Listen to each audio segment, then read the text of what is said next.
Welcome to Last of the Romans, USC and Oregon Dynasty, although in this episode I will be teaching you how to evaluate your depth chart and roster. Um, well, I already taught you how to sort your depth chart, but let's have a look at some stats for the rest of your roster if you don't know how to look at these and you don't know what you're looking at. Okay, so we've got Dylan Gabriel, and first it shows his overall rating, which is a 92. He's got speed in the 80s, which is just decent. I mean, if it's in the 90s, then they're very fast, like Moga here. COD is change of direction. So speed is how fast you can run. That's your max, you know, speed. Acceleration is how fast you get to that speed. Agility is how fast you move in like short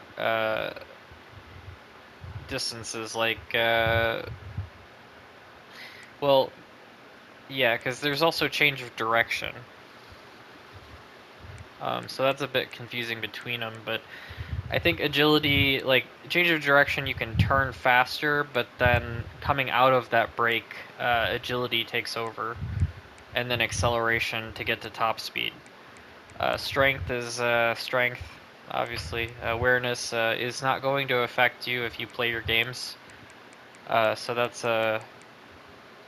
it's mainly to help rate the players. Throwing power for a quarterback is going to be probably your biggest concern. Dylan Gabriel here has a lesser arm than the two backups, but because of his accuracy being so exceptional, he is the better choice. His throw on the run. So, throwing power is how far and how fast you can throw. Short accuracy is up to like 5 yards. Medium accuracy would be up to like 10 to 15 yards. Deep accuracy is beyond 15 yards.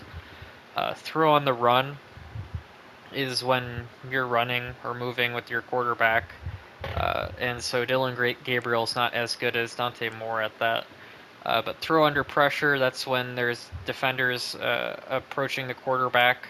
Dylan Gabriel is good at that with an 87. Break sack is, if you get hit as the quarterback, how likely are you to get out of that? And Dylan Gabriel is just moderately. Play action, there's a certain type of play called a play action, which is where you pretend like you're going to run the ball, but you actually pass it.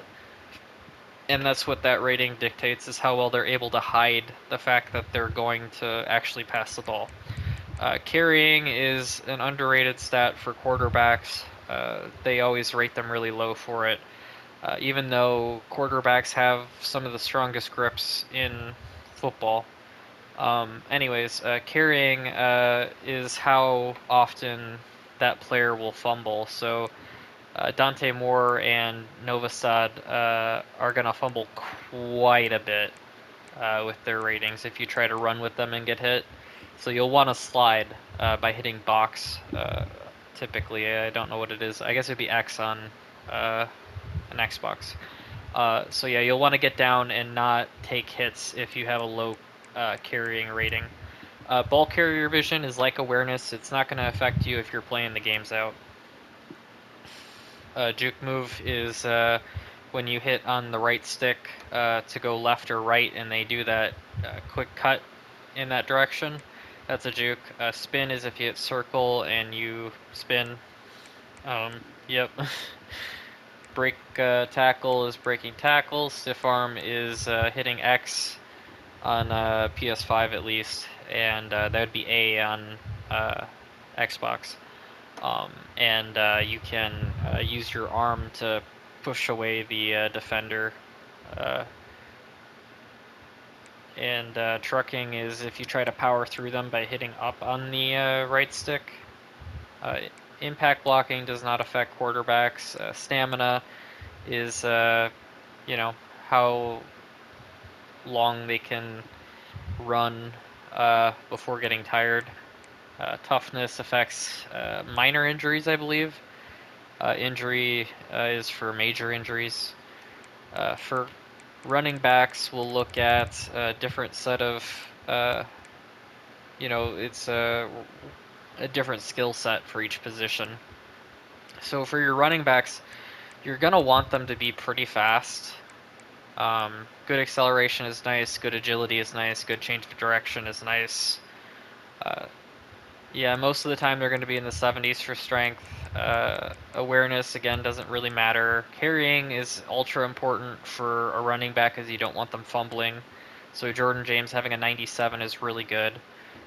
We've gone over ball carrier vision. That'd make a lot of difference in the sim, but if you're playing your games out, it does not matter. Break tackle, you definitely want to prioritize for your running backs. That affects both trucking and elusive moves. It's how often they're able to get past their defender.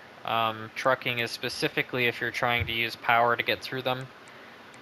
Stiff arm is good for running backs. Spin move, good. All these moves, spin move, stiff arm, juke move. Catching is not as important for a running back as a wide receiver. You'll want to hopefully have good catching. If you can get decent enough catching traffic, that'd be nice, but you're not going to need to really worry about spectacular catches out of your backfield. So you do want short route running if you can. Don't worry about medium or deep. Release is nice to have, but not necessary. In the real NFL, these pass blocking ratings would make a difference. But in college football, in this video game, you're probably not going to prioritize it too much. Fullback, we don't even really carry fullbacks in college, so don't worry about them. But they would prioritize run blocking, pass blocking. Um, yeah, mainly those two. For wide receivers, speed is always good, and failing speed, you're going to want catching. And I particularly like catching traffic because if there's somebody around them, which is very often the case, you'll want them to have a good rating for that to be able to make that catch. And I do like spectacular catch in case they have to dive or any move like that, aggressive catching.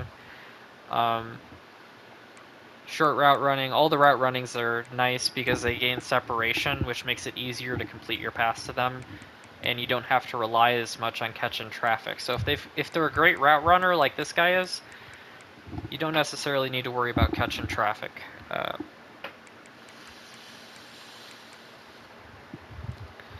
Release is how fast they come off the line, how fast they react to the snap. Jumping is important for wide receivers in some cases. If they're good at spectacular catching, then you're going to want to pair that with good jumping. Because then they can jump up and make spectacular catches, obviously. Carrying is not as important for a wide receiver. You would like it to be in the high 70s like this guy, but it's not always going to be the case, like Stewart. Ball carrier vision we've gone over. Break tackle, not as important for a wide receiver. Trucking, not as important. All the moves are less important, but nice to have. In real life, you would hope that at least one of your wide receivers is a decent run blocker, but it's not often prioritized. There are some guys like Equinemius St. Brown. Another good example is who is that guy? Brandon Ayuk is a very good run blocker. So that's a skill that doesn't really show up in Madden, but is nice in real life. For tight end, you're going to want to look more at blocking, but they're basically a wide receiver that blocks. So you're going to look at the same things for wide receiver. So yeah, the tight ends are never going to be as fast as a wide receiver, at least not typically. Tight ends are usually taller. This guy's 6'5", this guy's 6'5", this guy's 6'3", this guy's 6'5". They're also going to be stronger, better at blocking, hopefully better at catching traffic. They're usually not going to be as good as spectacular catching, And they're usually not that great of route runners, at least deep. And they usually struggle with release, but better run blocking and pass blocking. Um, left tackle in particular. So left tackle, you're going to want a pass blocker if your quarterback is right-handed, which almost every quarterback in college football and in the NFL, with only one exception in the NFL, being Tua Tagovailoa, um, are righties. And actually, Tua was born a righty. His father just made him throw lefty, so that's a bit weird. But in any case, the left tackle is guarding the backside of the quarterback, which is where they're vulnerable, and a lot of sack fumbles are caused by being hit from behind and just not expecting it. So you want your left tackle to be really good at the pass blocking skill. Uh, and it's up to you if you want to prioritize power or finesse. I don't really mind either way. Left guard, um, yeah, you probably again want a pass blocker, but guard is gonna be typically on either double teaming the tackle, so the guard isn't as isolated as a tackle is often, having to go one on one with the defensive end, or the guard will take care of a defensive tackle one on one, which is where it can be a bit sticky for them. And where you might want a better pass blocker at left guard.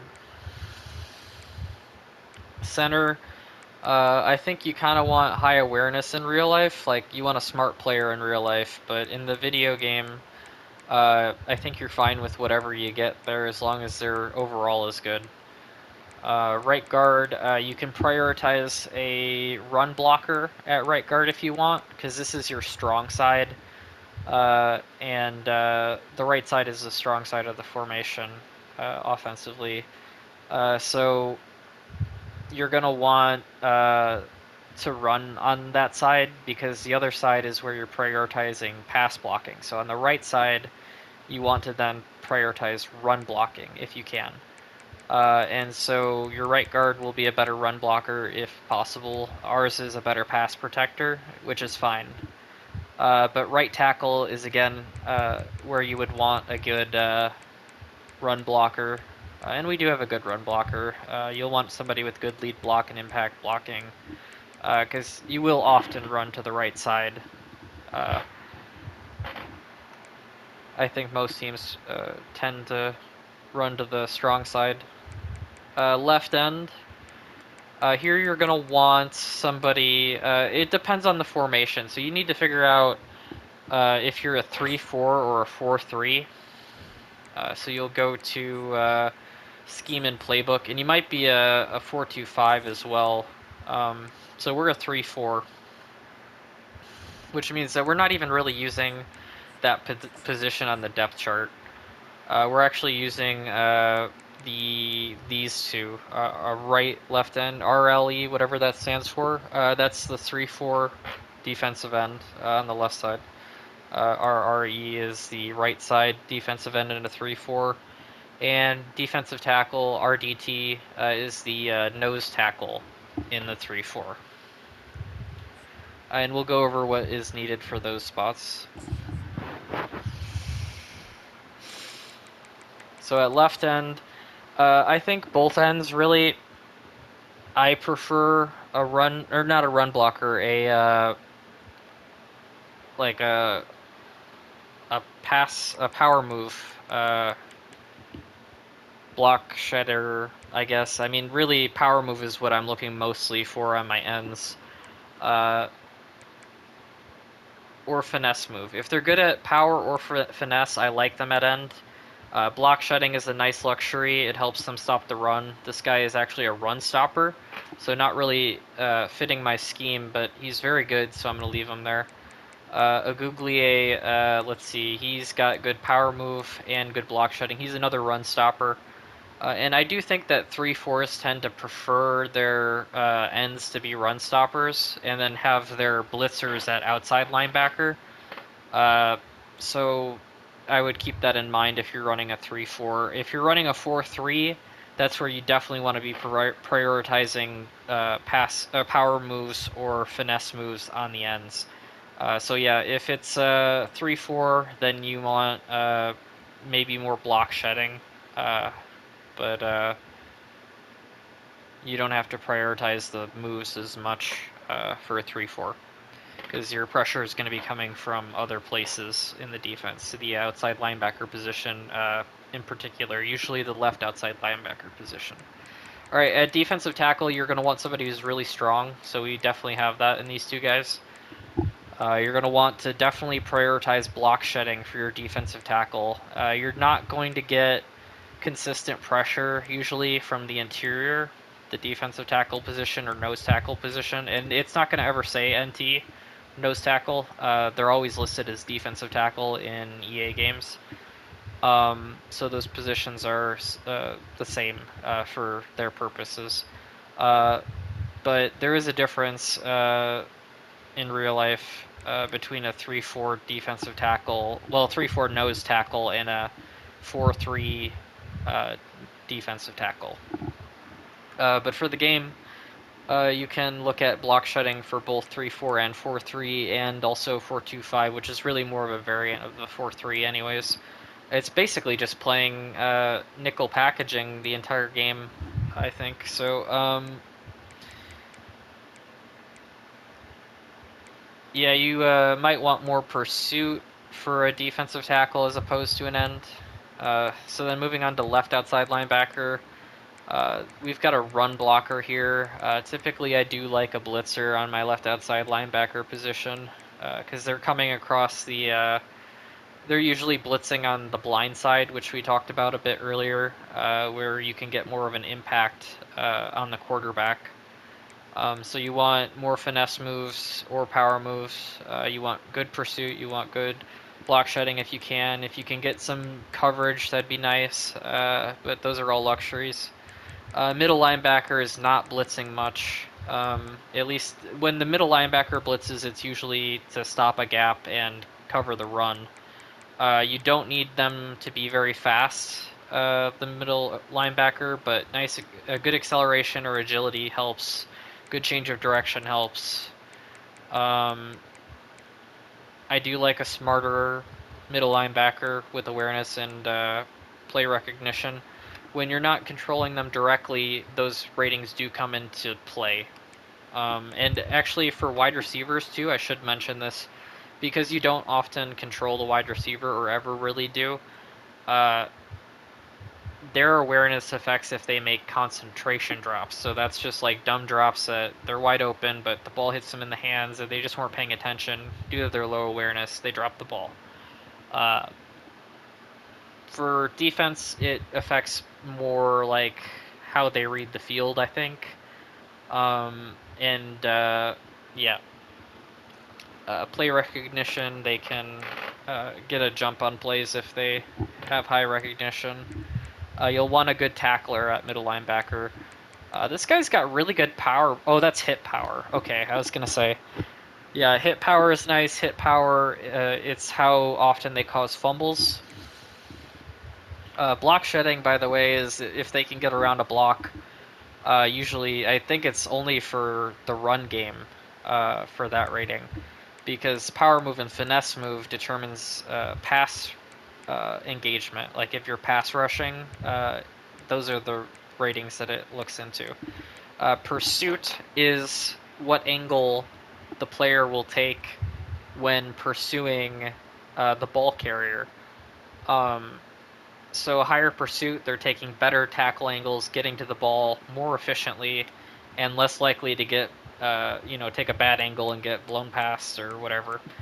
You do kind of want decent man and zone coverage here, so in the 70s for a middle linebacker, and that's what this guy is, and so it's good. Yeah, I think that's all you really need to look at. Right outside linebacker, I prefer either pass coverage like Basa is, or I'm good with also a run stopper at right outside linebacker. Cornerback, you're gonna want good speed on your cornerback. You're gonna want good acceleration. Agility is a luxury. Change of direction is good to have. Uh, well, I guess you really do want those 4 ratings to be high. Awareness, that's you're gonna want that higher if you can. Play recognition, of course, a nice luxury. So man and zone coverage, cornerbacks are typically gonna want to be better in man. All of ours are better in zone for some reason, except for this freshman. Um, yeah, I mean it's okay if they're good at zone. You can prioritize using zone more. Um, but when it comes down to it, I'm often running man coverage on third down, so I really like to prioritize man coverage for my cornerbacks. Press coverage is nice to have, but in this game it's broken. So you can ignore it and try not to use press because not all the animations are in the game and it's not going to work every time. Cornerbacks can be worse at tackling. They don't need great hit power. Pursuit's nice to have. They don't always need it. Jumping is good to have. That looks to be all. So free safety is going to be playing on the weak side of the formation, the left side. Um, and you're going to want somebody who's good with zone coverage typically, or, at least a hybrid, but uh, yeah, you would keep the run stopper on the strong side because, as we talked about earlier, with the offensive line, that is the side that we tend to run towards, the right. So the strong side safety, the strong safety, is going to need to be more of a run stopper than your free safety, who can be free to just cover zone. And both safeties you'll want good at zone and not man. If they are good at man, great, but you really need them to be good at zone. Kicker, I prioritize, I guess, accuracy. I want over 80, at least 88 for power, but I want 90 accuracy if I can. Punter, you're going to want more power. Just as much power as you can get out of your punter, and you're not going to care about accuracy too much. Alright, so I think that's how you evaluate your roster. If there's any questions, you can leave them in the comment section, and I should be able to answer them for you. Thanks for watching.